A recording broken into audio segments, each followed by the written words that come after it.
جس پہ ایک کہکا پڑا اور سب نے مانا کہ یہ شاید مولانا فضل الرحمان کے بارے میں بات کی جا رہی ہے کہ انہوں نے فضل الرحمان انضمام روکنے کے لیے $5 لاکھ کسی سے وصول کیے۔ اتنی بات تو ہم جانتے ہیں کہ یہ ان کی رائے تھی ان کے بارے میں، لیکن یہ گالم گلوچ والی بات ہضم اس لیے نہیں ہوتی کہ ایک تو ایک میزبان اپنے مہمان کو جو عالم دین بھی ہے، ایک بڑی جماعت کا سربراہ بھی ہے، وہ گالیاں کیوں دے گا، نازیبا الفاظ اس کے منہ پر کیوں کہے گا؟ یا تو یہ کہ وہ آتے بیٹھتے کہیں تلخی ہو جاتی تو اس میں کوئی بات ایسی ہو سکتی ہے، لیکن آتے ہی گالیاں دینا شروع کر دیں، پہلی بات۔ دوسرا یہ ہے کہ مولانا فضل الرحمان وہ گالیاں سنتے رہے، نہ تو انہوں نے جواب دیا، نہ ہی واک آؤٹ کا اعلان کیا، اور جناب حیدری صاحب بھی جب تیسری بار وہ بات دہرائی گئی تو تیسری بار ان کو غصہ آیا اور انہوں نے شٹ اپ کال دی۔ اور لیکن اس سے زیادہ حیران کن بات یہ ہے کہ یہ باقی جو سیاستدان تھے وہاں موجود تھے، جو ان کے معتقدین ہیں فضل الرحمان صاحب کے، بلاول بھٹو ہوں اور اگر اس میں جناب شہباز شریف صاحب ہوں، یا میں قیاس کر سکتا ہوں حسن اقبال صاحب ہوں، محسن داوڑ صاحب ہوں، کچھ اور لوگ ہوں گے، تو وہ کیوں خاموش رہے؟ ایسے موقع پر تو سب سیاستدانوں کو اٹھ کھڑے ہونا چاہیے تھا اور انہیں کہنا چاہیے تھا کہ ہم واک آؤٹ کر کے جا رہے ہیں، ہم تو آپ کی کوئی بات نہیں سنیں گے کہ آپ نے ایک ہمارے معزز ساتھی کے ساتھ اور ایک پارٹی کے سربراہ کے ساتھ یہ سلوک کیا ہے۔ تو لیکن وہ سارے کے سارے بیٹھے رہے، صرف مولانا فضل الرحمان کے ساتھی جناب حیدری صاحب کی غیرت جاگی، اور بجا طور پر اگر انہوں نے ایسا کیا تو بہت اچھا کیا، ان کا جواب یہی ہونا چاہیے۔ لیکن یہ ہے کہ باقی لوگوں کی ایک ہوتی ہے طبقاتی غیرت، اپنے طبقے کی سیاستدان، جس طرح آپ دیکھتے ہیں عدلیہ ہے ایک طبقہ ہے، فوج ایک طبقہ ہے، صحافی ایک طبقہ ہے۔ ہم لوگ تو اگر کسی محفل میں ایک صحافی کے ساتھ بدسلوکی ہو تو سارے کے سارے واک آؤٹ کر کے آ جاتے ہیں، یہ اکثر ہوتا ہے، اسمبلی میں ہوتا ہے، اسمبلی سے باہر پریس کانفرنسوں میں ہوتا ہے، اکثر آپ نے ناظرین سنتے ہوں گے، پڑھتے ہوں گے، دیکھتے ہوں گے کہ جی صحافی واک آؤٹ کر گئے، وکلاء واک آؤٹ کرتے ہیں۔ تو یہ اتنی ان کے اندر طبقاتی حمیت ختم ہو چکی ہے کہ کوئی بھی نہیں بولا اور سب کے سب خاموش رہے، ورنہ وہ پھر بتا سکتے تھے۔ میں ماضی کا ایک قصہ آپ کو سناتا ہوں۔ ممتاز دولتانہ صاحب نے ایک بار یہ بات بتائی، پھر بعد میں انٹرویوز میں بھی آئی، یہ چیز چھپ بھی چکی ہے، اور ولی خان صاحب نے بھی یہ بات بتائی تھی ہمیں کہ یحییٰ خان کے ساتھ ان کی ایک میٹنگ تھی جب یہ 1970 کے الیکشن ہوئے تھے، اور الیکشن کے بعد یہ مشرقی پاکستان کا بحران شروع ہوا، تو یحییٰ خان نے سب سیاستدانوں کو بلایا، پارلیمان لیڈر جو تھے اس میں ممتاز دولتانہ صاحب تھے مسلم لیگ سے، کونسل مسلم لیگ کے تھے وہ، ولی خان صاحب تھے، نیب اس وقت ہوتی تھی نیشنل عوامی پارٹی، مفتی محمود صاحب تھے، اور مولانا شاہ امین نورانی صاحب تھے۔ تو کہتے جی ہم لوگ بیٹھے، آ کے بیٹھ گئے، تو تھوڑی دیر کے بعد یحییٰ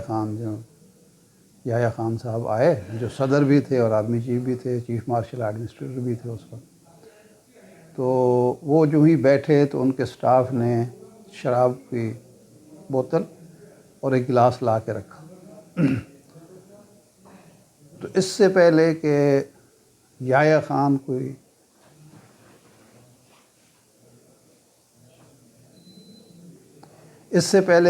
خان گفتگو کا آغاز کرتے، مولانا نورانی نے بڑے ہی تلخ لہجے میں کہا کہ جنرل صاحب یہ کیا فضول بات ہے، فضول حرکت ہے، آپ ہمارے سامنے بیٹھ کے شراب پئیں گے؟ اٹھائیں اس ساز و سامان کو، اس ساغر و صراحی کو، ورنہ ہم اٹھ کے چلے جائیں گے۔ تو ولی خان اور ممتاز دولتانہ دونوں بتایا کرتے تھے کہ مولانا کا لہجہ اتنا تحکمانہ تھا کہ یحییٰ خان کا منہ لٹک گیا، وہ کوئی وضاحت کرنے کی بجائے فوری طور پر اس نے اسٹاف کو اشارہ کیا اور وہ اٹھا کے چلے گئے۔ ہاں، مولانا نورانی یہ بھی کہا کہ ہم چلے جائیں گے، آپ کی بات نہیں سنیں گے، آپ کو آداب محفل بھی کا بھی علم نہیں ہے کہ ہم لوگ آئے ہیں، بیٹھے ہیں اور آپ یہاں شراب نوشی کرنا چاہتے ہیں۔ تو وہ بتاتے تھے کہ یہ مجھے یاد ہے، ولی خان نے کہا کہ میں حیران رہ گیا کہ یار ہم لوگ بھی موجود تھے، ہمیں بھی برا لگ رہا تھا، لیکن شاید ہم بول پاتے یا نہیں بولتے، لیکن مولانا نورانی نے سب کی نمائندگی کی، اور اگر مولانا نورانی اٹھ کھڑے ہوتے تو ہمیں بھی چاروں ناچار اٹھ کھڑا ہونا تھا اور ہمیں بائیک آؤٹ کرنا تھا۔ تو اس موقع پر کوئی بھی نہیں بولا، تو یہ بھی میرے لیے حیرت کی بات ہے۔ اور اس کے بعد جو سب سے زیادہ حیرت کی بات ہے کہ یہ تو محفل اس وقت ہوئی ہے، یہ سارا کچھ ہوا ہے جب یہ عمران خان کی حکومت تھی اور باجوہ صاحب کے اور ان سیاستدانوں کے پی ٹی ایم وغیرہ کے تعلقات کوئی اچھے نہیں تھے۔ بعد میں یہی سیاستدان مولانا فضل الرحمان صاحب سمیت، مولانا حیدری سمیت، اکرم درانی سمیت، باقی ان کے ساتھ یہ چھپ چھپ کے ان سے ملاقاتیں کرتے رہے، راز و نیاز کرتے رہے، ان کی بات مانتے رہے، ان سے اپنی باتیں منواتے رہے، یہ رجیم چینج کا حصہ بنے۔ اور کبھی مولانا حیدری نے نہیں بتایا کہ ایک بد تہذیب شخص، میں یہ اپنے الفاظ ذرا سخت ہیں تو معذرت خواہ ہوں اس پر، بد تہذیب شخص کے ساتھ ہم کیوں مل رہے ہیں اور کیوں منصوبہ بندی میں شریک ہیں اور کیوں ان کے اعلیٰ کار بن رہے ہیں، یہ ساری باتیں اب یاد آ رہی ہیں سب کو۔ میں نے کل کے ولاگ میں عمران خان کا نام لے کے اور باقی سیاستدانوں کے کہ یہ جب کوئی شخص چلا جاتا ہے یا جب آپ لوگ اقتدار میں ہوتے ہیں، یہ ساری چیزیں آپ بھول کیوں جاتے ہیں، آپ کو یاد کیوں نہیں رہتی؟ اب یاد آ رہا ہے کہ باجوہ یہ بھی کرتا تھا، باجوہ یہ وہ بھی کرتا تھا، لیکن جب تک وہ آرمی چیف تھا 29 نومبر تک، ان میں سے کسی کو توفیق نہیں ہوئی کہ وہ یہ بات بتا سکے کہ اس نے مولانا فضل الرحمان کو اس کے منہ پر گالی دی تھی، اور کسی سیاستدان نے کی غیرت نہیں جاگی کہ وہ اس پر احتجاج کرتا یا ان کو روکتا یا ان سے کہتا کہ جناب آپ معذرت کریں۔ ہاں، البتہ حیدری صاحب نے کہا ہے کہ بعد میں انہوں نے معذرت بھی کی، اور انہوں نے کہا مولانا فضل الرحمان کو کہا کہ آپ تو بہت بڑے سیاستدان اور ذہین آدمی ہیں۔ یہ ان کا ایک دوسرا روپ تھا کہ جس شخص کو پہلے وہ چند لمحے یا چند گھنٹے پہلے گالم گلوچ سے نواز رہے تھے، اس کے بعد ان کو سب سے بڑا سیاستدان اور ذہین آدمی قرار دے رہے تھے۔ یہ بھی عجیب سی بات ہے، لیکن بہرحال جو بھی ہے، اور میرا یہ واقعہ بیان کرنے کا اور یہ حوالہ دینے کا مقصد یہ ہے کہ ہمارے سیاستدانوں کو ایک تو ویسے بھی ہر انسان کو، ہر مسلمان کو غیرت مند ہونا چاہیے، اور کوئی بھی غلط بات برداشت نہیں کرنی چاہیے، لیکن ایک سیاستدان کو جس نے لیڈ کرنا ہے، جس نے قوم کو غیرت کا سبق دینا ہے، عزت نفس اور انا کی بات کرنی ہے، اس کو زیادہ غیرت مند ہونا چاہیے۔ اور پھر جب وہ ایک طبقاتی غیرت کا معاملہ ہو، ایک طبقے کو نشانہ بنایا جا رہا ہو اور وہ ان سب کے سامنے کسی دوسرے کی بےعزتی ہو، تو انہیں بالکل برداشت نہیں کرنا چاہیے اور احتجاج کرنا چاہیے۔ لیکن ہو سکتا ہے کہ باقی سیاستدان، یعنی میں اس بدگمانی کا شکار تو نہیں ہوں کہ باقی سیاستدانوں کی بھی شاید وہی رائے ہو مولانا فضل الرحمان کے بارے میں جو باجوہ صاحب کی تھی، لیکن یہ میں کہہ سکتا ہوں کہ ممکن ہے باقی جو سیاستدان تھے، بڑے قائدین، بڑے قد کے لوگ، انہوں نے اس چیز کو دل میں برا مانا ہو، جو ایمان کی کمزور ترین شکل ہے، کیونکہ باجوہ صاحب ایک باوردی جرنیل کے سامنے بولنا جو ہے وہ کوئی آسان کام نہیں ہوتا، اور ہر آدمی جو ہے اتنا جرأت مند نہیں ہوتا مولانا شاہ احمد نورانی صاحب کی طرح کہ وہ چیف ماسٹر ایڈمنسٹریٹر کو کہے کہ ہٹاؤ یہ ساز و سامان، ورنہ ہم اٹھ کے چلے جائیں گے۔ ایک اور موقع پر بھی جنرل ضیاء الحق نے ان کو بلایا تھا، یہ جب وہ الیکشن نہیں کرانا چاہتے تھے، اور انہوں نے کہا کہ مولانا آپ انتظار کریں،